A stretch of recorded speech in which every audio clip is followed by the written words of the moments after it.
அனைவருக்கும் வணக்கம். Welcome to அமல் தமிழ் மீடியா. நான் மூர்த்தி. இன்னைக்கு நம்ம பார்க்க போகிறது ஒரு விவசாயம் சார்ந்த ஒரு தொழில் தான். நம்ம ஏற்கனவே ஆலிவேரா ஃபார்மிங் பற்றி ஒரு வீடியோ பண்ணியிருந்தோம். அந்த வீடியோக்கு உங்ககிட்ட இருந்து நல்ல ஒரு வரவேற்பு இருந்தது. ரொம்ப நன்றி. அதனோட கண்டினியூஷனில் இன்னைக்கு நம்ம இந்த விவசாயம் சார்ந்த இன்னொரு தொழிலை பற்றி தான் பார்க்க போகிறோம். இந்த தொழில் பார்த்தீங்க அப்படின்னா ஒரு 95 நாளில் நமக்கு ஒரு வருமானத்தை பார்க்குற மாதிரியான ஒரு தொழில். அதாவது கொண்டைக்கடலை சாகுபடி பண்ணுறதை பற்றி தான் நம்ம இன்னைக்கு வீடியோவில் பார்க்க போகிறோம். கொண்டைக்கடலை அதாவது சுண்டல் அப்படின்னு நம்ம சொல்லுவோம். சில இடத்துல இதை பனிக்கடலை அப்படின்னு சொல்கிறாங்க. ஏன் அப்படின்னா இது குளிர் பருவத்துல தான் வளர்க்கப்படுது, விவசாயம் பண்ணப்படுது. அதனால இது பனிக்கடலை அப்படின்னு சொல்றாங்க. இந்த கொண்டைக்கடலை நிறைய பேர்ல அழைக்கப்படுது. இந்த இந்தியாவில் பொறுத்த வரைக்கும் நிறைய மாநிலத்துல இது பயிர் பண்றாங்க. நிறைய பேர்ல இது அழைக்கப்படுது. நம்ம தமிழ்நாட்டில் இந்த கொண்டைக்கடலை நாட்டுக்கடலை வெரைட்டி தான் நம்ம மெயினா பயன்படுத்துவோம். ஸோ அந்த கடலையை எப்படி பயிர் பண்றது, எந்த மாதிரியான விதை நேர்த்தி பண்றது அப்படிங்கிறது எல்லாத்தையும் நம்ம இந்த வீடியோவில் பார்க்கலாம்.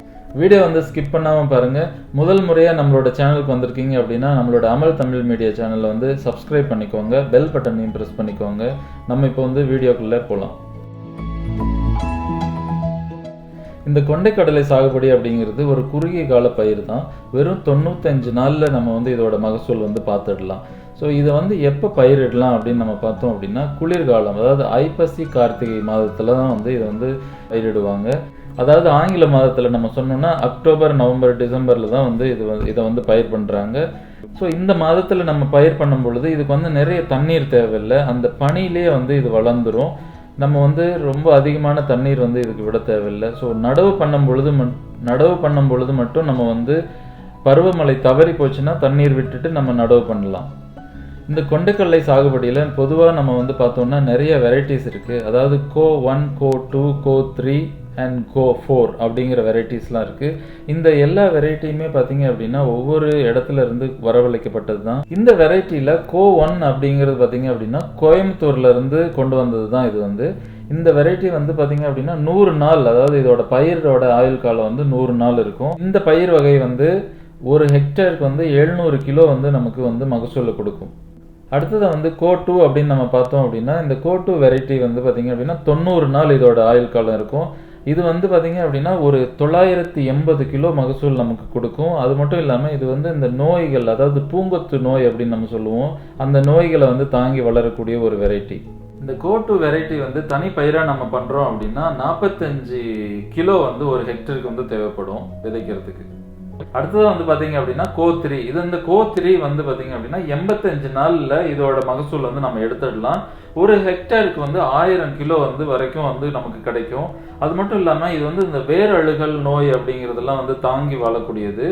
ஸோ அதனால இந்த பயிர் வகைகள், இந்த வகையை நிறைய பேர் பயிர் பண்ணுறாங்க. இந்த கோ 3 வகையை நம்ம எடுத்து பண்ணோம் அப்படின்னா ஒரு ஹெக்டருக்கு 90 கிலோ நமக்கு தேவைப்படுது.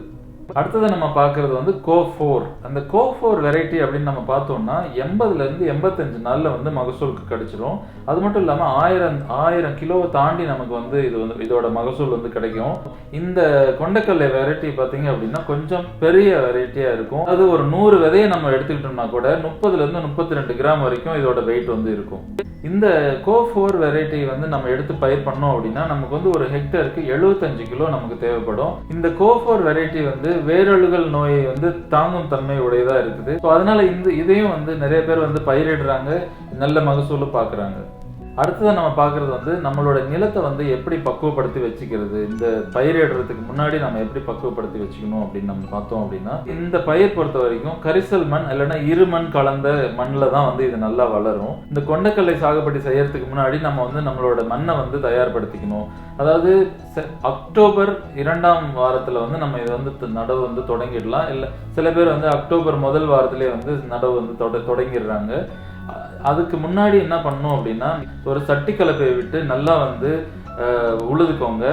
அதுக்கு அடுத்ததாக பார்த்தீங்க அப்படின்னா ஒரு 25 நாள், அதாவது பருவமழை தொடங்குற ஒரு நேரத்தில் நம்ம என்ன பண்ணலாம், அடுத்தது இன்னொரு நார்மலான அந்த கொக்கி கலப்பை அப்படின்னு நம்ம சொல்லுவாங்க, அந்த கலப்பையை வச்சுட்டு நீங்கள் நல்லா உழுது போட்டுடுங்க. நல்ல பொலபடன்னு உழுது போட்டதுக்கப்புறம் மண் நல்லா ஆறி இருக்கும். அந்த நேரத்தில் என்ன பண்ணலாம் அப்படின்னா அதுக்கு நம்ம பயிர் பண்ணுறதுக்கு முன்னாடி அதுக்கு உரம் இடணும்.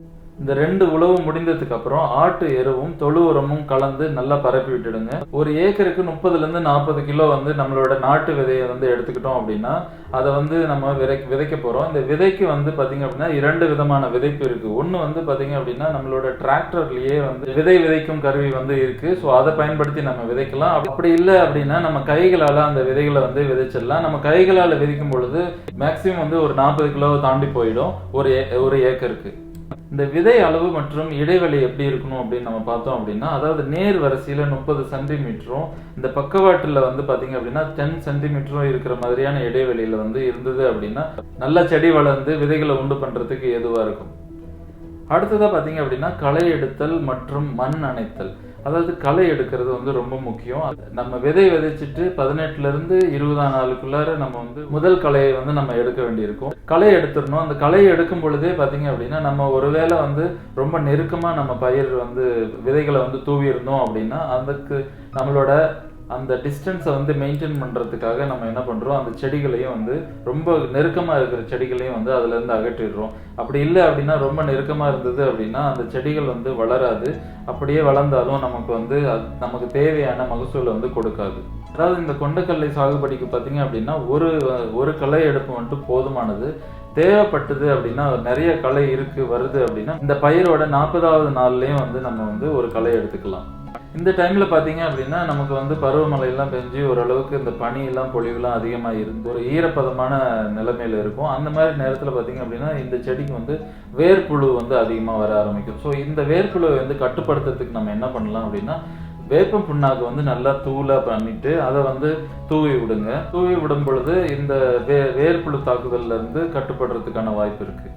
அடுத்தது நம்ம என்ன பண்றோம் அப்படின்னா இந்த இலைகள் வழியா நம்ம வந்து ஊட்டச்சத்து வந்து கொடுக்குறோம். தமிழ்நாடு வேளாண் பல்கலைக்கழகத்துல வந்து ஒரு கலவை வந்து கொடுக்குறாங்க. அந்த கலவை பேர் வந்து பயிர் ஒண்டர் அப்படின்னு நம்ம சொல்றோம். இந்த பயிர் ஒண்டர் அப்படிங்கிற ஒரு கலவையை வந்து நம்ம வாங்கிட்டு, அதாவது 2 கிலோ வாங்கிக்கோங்க. அந்த 2 கிலோ வாங்கி 200 லிட்டர் தண்ணீர்ல வந்து நல்லா மிக்ஸ் பண்ணிக்கோங்க. பூக்கிற சமயத்துல நல்லா வந்து இலைகள் மேல நல்லா படுற மாதிரி காலை நேரத்திலயோ அல்லது மாலை நேரத்திலயோ நல்லா தெளிச்சு விட்டுக்கோங்க. இந்த மாதிரி நம்ம தெளிக்கும் பொழுது என்ன ஆகும் அப்படின்னா இந்த பூக்கிறது வந்து ஒரு சில செடியில வந்து பூத்து அது உதிர்ந்துடும். அந்த மாதிரி உதிர்ந்து போகாம ஒரு 20% மேல வந்து நல்ல வந்து மகசூல் கொடுக்குற அளவுக்கு இது வந்து நமக்கு ஹெல்ப் பண்ணும்.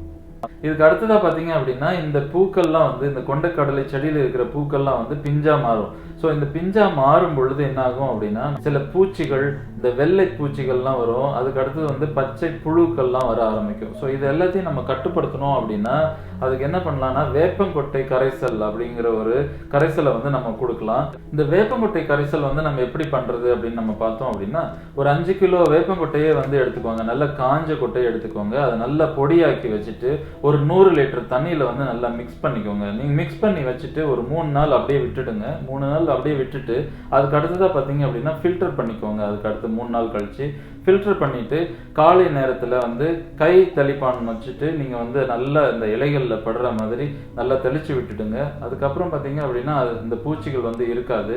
தொடர்ந்து மறுபடியும் உங்களுக்கு பூச்சிகள் வந்து தென்பட்டுச்சு அப்படின்னா ஒரு 7 நாள் இடைவெளியில மறுபடியும் இதை வந்து தெளிக்கலாம். அடுத்தது நம்ம வந்து இந்த பயிர் பாதுகாப்புல என்ன பார்க்குறோம் அப்படின்னா நம்மளோட அந்த பிஞ்சுகள் வந்து வரும்பொழுது என்ன ஆகும் அப்படின்னா இந்த பச்சை புழுக்களும் வந்து வர ஆரம்பிச்சிடும். ஸோ அதுக்கு என்ன பண்ணலாம் அப்படின்னா இஞ்சி பூண்டு பச்சை மிளகாய் கரைசலை வந்து பயன்படுத்தலாம். இந்த இஞ்சி பூண்டு பச்சை மிளகாய் கரைசல் வந்து எப்படி பண்றது அப்படின்னா ஒரு கிலோ, அதாவது எல்லாத்துலேயும் ஒவ்வொரு கிலோ எடுத்துக்கோங்க. இஞ்சி 1 கிலோ, பச்சை மிளகாய் 1 கிலோ, பூண்டு 1 கிலோ எடுத்துக்கோங்க. இது எல்லாத்தையும் சேர்த்து நல்லா அரைச்சி எடுத்துக்கோங்க. அரைச்சி எடுத்தது வந்து ஒரு 100 லிட்டர் தண்ணியில் வந்து நல்லா மிக்ஸ் பண்ணிக்கோங்க. தண்ணியில் மிக்ஸ் பண்ணதுக்கு அப்புறம் ஒரு 250 கிராம் சோப்பு தூளும் வந்து யூஸ் பண்ணிக்கோங்க.